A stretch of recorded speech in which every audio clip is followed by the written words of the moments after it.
Howdy Banger fans, Blayne Smith welcoming you to an episode of Overkill Global, Banger's international heavy metal review show. We're back, season 2 baby, another world tour. Let's do it, because this week, oh boy am I excited. What are we talking about?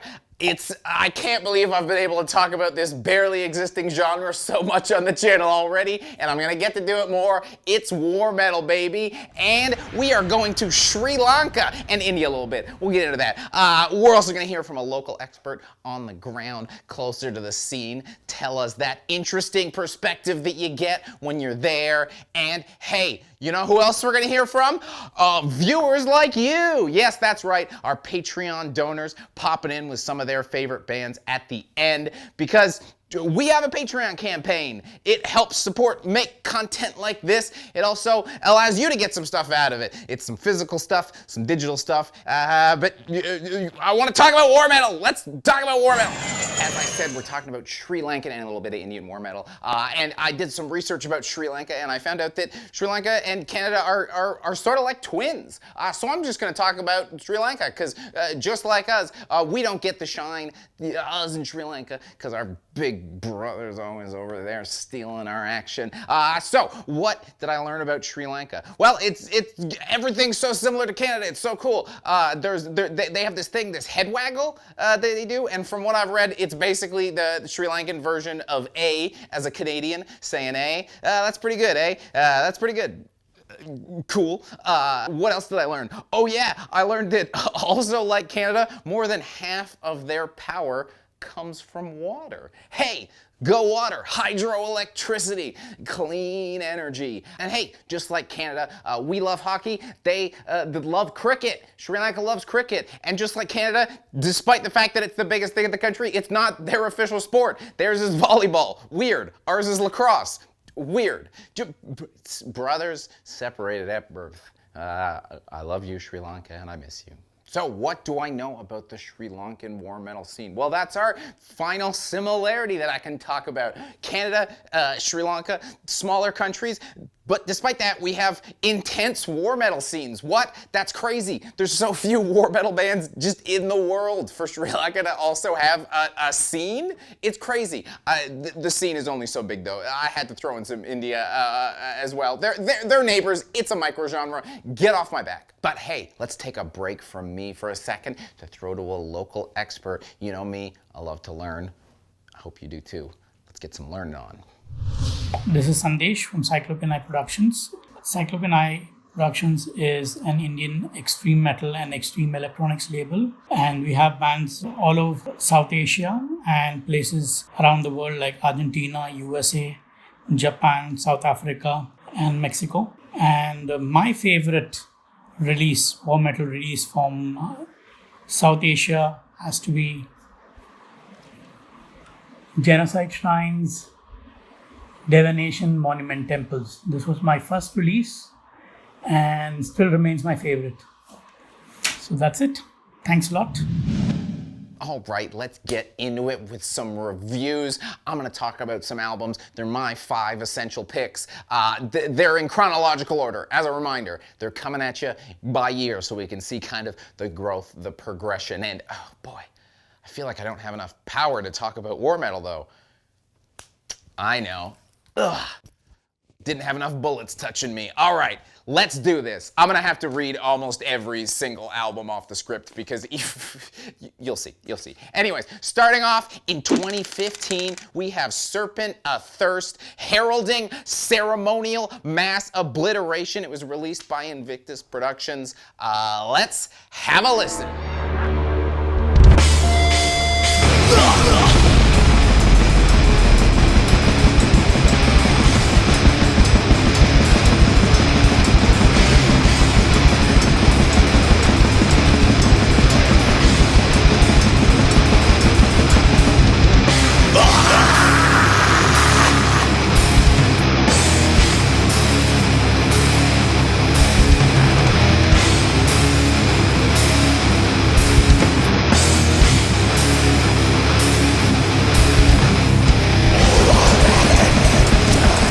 our first album isn't an album, it's an EP. Look, War Metal, get off my back.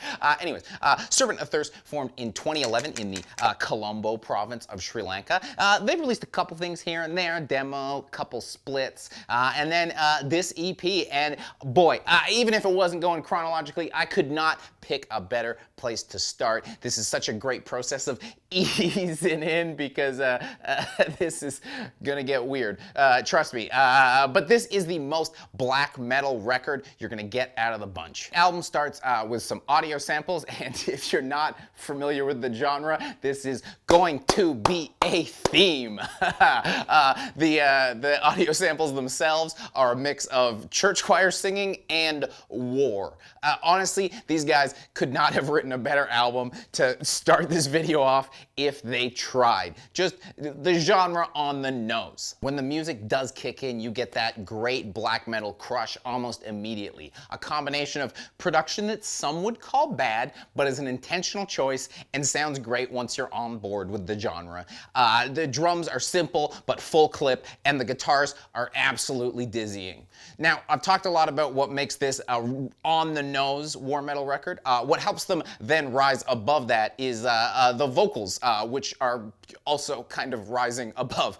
Reverend Chaos Storm's vocals sit higher in the mix than normal war metal vocals do, kind of on top of all the muck instead of down below it. And his vocals themselves have an old school black metal feel to them, so it takes the war metal but adds a fun, I mean, the guy could be fronting a beer-soaked black and roll band easily. And when you combine that, you know, it's a great introductory EP. Some of the fun of, you know, your more party black metal with some of the chaos of war. And that's why I give this record 4 out of 5 skulls that are welcoming you in. Get over here! Now we go from what I would call a good intro to what I would call a gold standard. It is Genocide Shrines with Manipura Imperial, Deathevokovil, Scriptures of Reversed Puraana, Dharmurder. It came out also in 2015, just a little bit after the initial release of that EP on Vault of Dried Bones. Have a listen.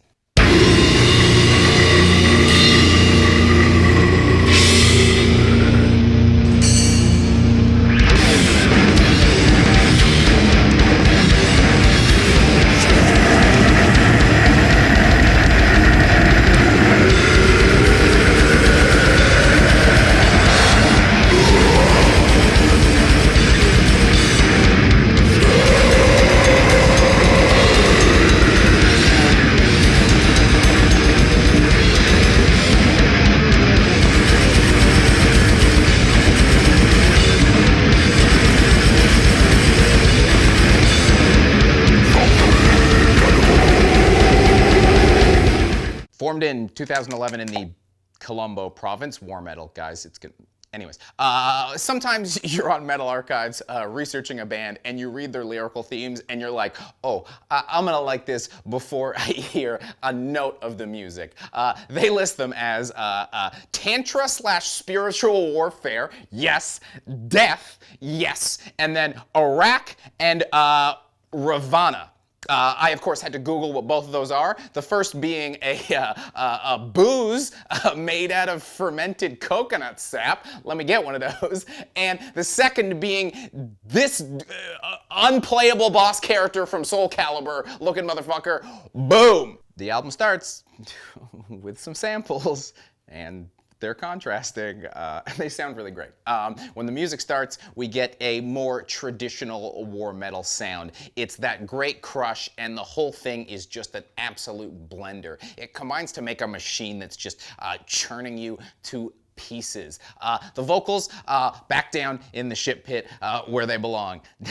Nice. But what I should say about the production, while it is more traditional war metal, somehow it's actually less grating than a lot of war metal production. It just sounds like someone was like, I want to do that, but I want to do that slightly better without losing any of the sound to it. So that's already an impressive feat if you ask me. Because this is the theme episode, another theme of every review is going to be me saying how these bands don't sound like war metal in order to differentiate them, because war metal is a very narrow stream. What these guys do very well is very tempo, which is pretty uncommon for the genre, actually. Hurl burning spears to exhume the Ravanic throne of Sevilla retaliation. Yes, that's a song title. Yes, they're all like that. Starts as a almost slow jam and just absolutely builds in oppression. There's also some really great rhythms on the cymbal bell by drummer Blasphemous Wargoat in it. When you combine that with the cool, unique samples and the absolutely gorge album cover, you get what feels like a elevated Sri Lankan take on a Canadian dish, like parapoutine, if you will. And that's why I absolutely give this 5 out of 5 skulls in a Polos Reduction. Now we jump ahead to 2017 and our India interlude, if you will, because there aren't a lot of war metal bands. How many times do I need to say this? So, hey, let's have a listen to some Tetragrammacide, Primal Incinerators of Moral Matrix on Bonehead Productions. Whoosh.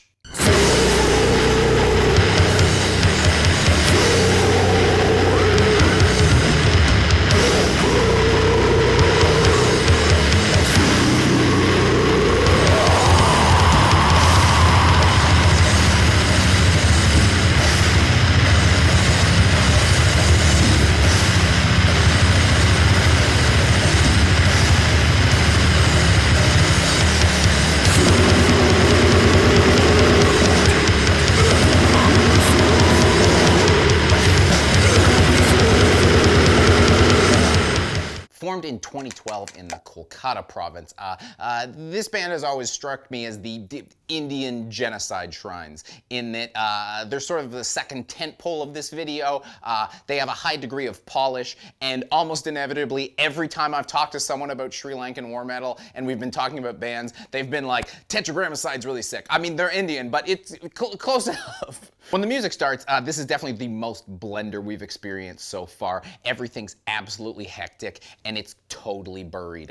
What sets Tetragrammacide apart is, God, what am I supposed to do with this? This is the guitar player. Put it on the screen. What am I supposed to do?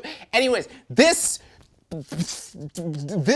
individual's guitar playing is very cool, because sometimes he'll toss an atonal guitar solo in there, but it'll be totally buried among the muck with everything else and you're struggling to hear it. And then sometimes there's a really cool guitar melody that is totally above everything and kind of parts the seas. Just really wild, unexpected stuff from a already wild, unexpected album. And then this is our kind of first taste of a noise music starting to really creep into the war metal territory. More on that later, but this is the first time you're really starting to hear those samples kind of come in and be part of the music, and some weird noise that you're like, well, that's getting in there. That's getting in there.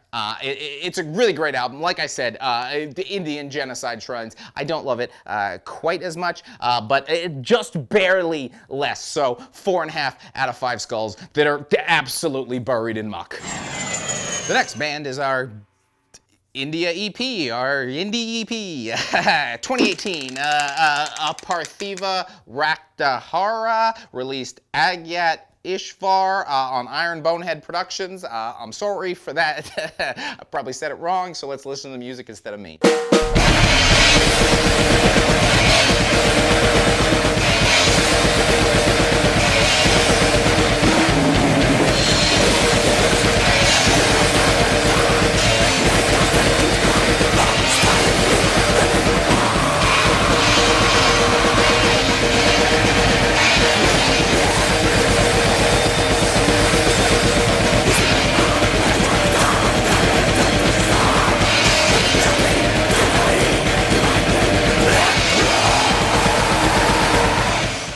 Formed in 2017 in Kolkata, as expected by a band that formed in 2017 and released something in 2018. That's all they released. We got an EP with 3 songs. That's it.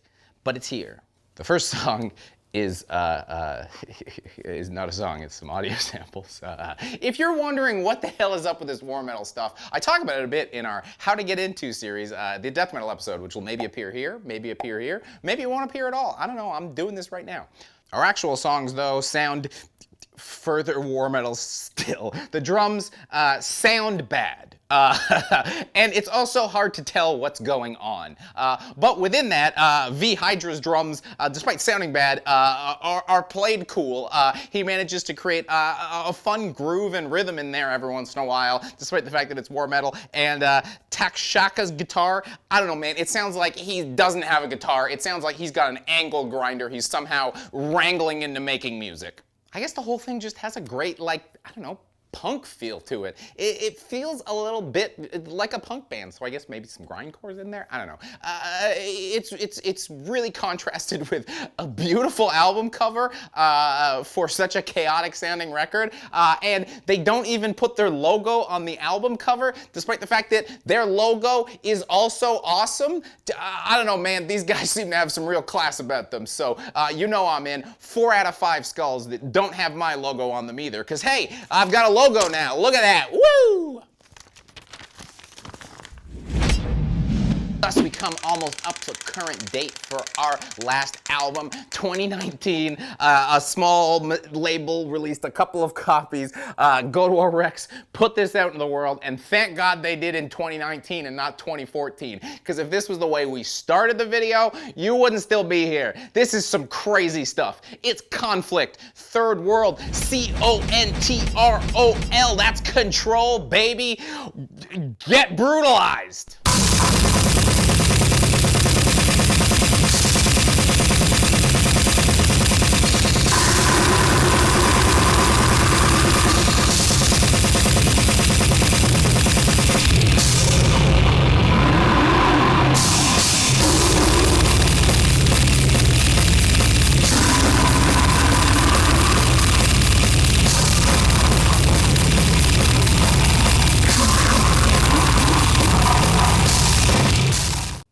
Konflict is from the Colombo province. Yeah, that seems to be where the war metal's happening. And they formed sometime before 2014. There's not an official date, and I am too scared to ask. The record starts with when I say audio, you say sample. Audio. Sample. Audio. Sample. Sick. Yeah. When it gets into the actual music, it sounds okay. It doesn't sound anything like anything else we've been really listening to, really. This is the most full blend of war and noise music that I think maybe exists, and those are two of the most punishing musics. There's even a Boyd Blake Rice cover on there. I mean, it's really hard to tell what's going on, because over top of everything, maybe there's real drums and a drum machine, but there's what sounds like a drum machine for sure over top of everything. It is punishing. A track starts with a guy vomiting. There's also a weird, like, I don't know, it's like a compression or something happening. There's a weird sound, and the only thing I can compare it to is there's this guy John Dwyer of the OC's fame. They're a pretty big indie rock band. He used to have this thing called Ziegenbock Cop, which was like a confrontational gay German techno project, which they have a similar sound to them, and they make sense together because they're both fairly equally un-PC and fairly just general shit disturber level. What I think is really cool is that we've just listened to 4 war metal records and been like, okay, we've acclimatized ourselves to this. I'm into this now. This is smooth music. And then a band comes along and releases an album in 2019 that just pushes the limit of what you think you can take sonically. It's so cool that it exists. I'm glad it exists. I want to have it. I just don't necessarily want to listen to it all the time. I want it to exist, but just not too close to me too often. It's crazy. That's why I'm giving it 3.5 out of 5 skulls that are vomiting. So what have I learned from exploring Sri Lankan war metal? What I've learned is, gosh, metal is so global, and really we need to spend as much time as we can trying to root out and find these little scenes. It really justifies this show, because you take Sri Lanka, a country with 21 million people, and only 47 bands in total on Metal Archives, and you produce 3 war metal albums, one of them being what I think is probably one of the best war metal albums ever released in Genocide Shrines. That's crazy. Thus, we come to our shout out portion. And in this episode, it's going to seem to make a little less sense, but hey, it also makes me look right. So, hey, I always enjoy that. Alejandro Almeida-Salar says, two great Sri Lankan war metal bands are Serpents Athirst and Genocide Shrines. I agree. And Pluch says, if you're willing to jump the border north, Tetragrammacide. Like I said, bada bing, bada boom. What a perfect way to wrap up. Nice little bow. I've been Blayne Smith. This has been Overkill Global. Thanks so much for coming out. Boom.